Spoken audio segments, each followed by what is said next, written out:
Momentum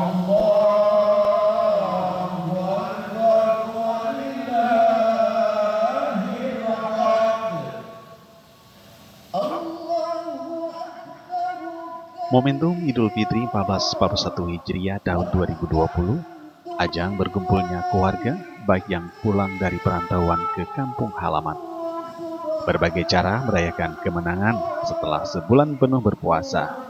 Dan yang terpenting, silaturahmi tetap terjaga walaupun dalam kondisi virus corona atau COVID-19. Yang terpenting adalah keluarga.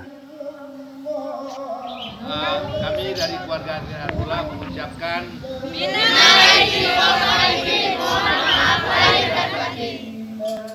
Tidak hanya itu, masing-masing keluarga termasuk Anda mungkin punya cara tersendiri merayakannya dengan hidangan pembuka sarapan pagi. Salah satu keluarga Tir Abdullah yang berada di Kampung Stui, Kecamatan Baitur Rahman, Kota Banda Aceh ini.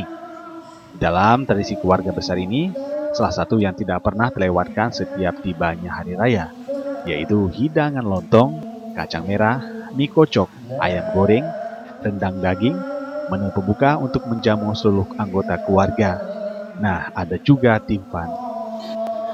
Ini saya lagi berada di rumah abang saya yang tertua, Gunung Karnen, bersilaturahmi bersama keluarga. Di sini seperti Anda lihat di meja makan telah tersedia lontong, ini makanan sudah menjadi tradisi masyarakat Aceh, khususnya keluarga saya, keluarga Tuku Raja Abdullah. Ini ada lontong, juga ada mie calu ini. Nah, ini mie calu, enak sekali ini nampaknya.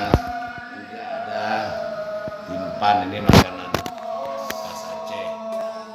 Tradisi keluarga hari pertama Lebaran biasanya pulang sehabis sholat Id digelar open house, saling maaf-memaafkan.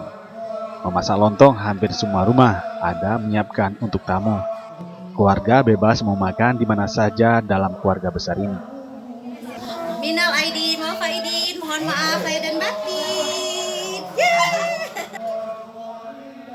Yang namanya keluarga tentu ada yang dituakan. Seluruh keluarga berkumpul dulu baru kemudian mendatangi satu persatu rumah keluarga tersebut. Tentu dengan mengajak keluarga, anak, menantu, bahkan cucu sekalian.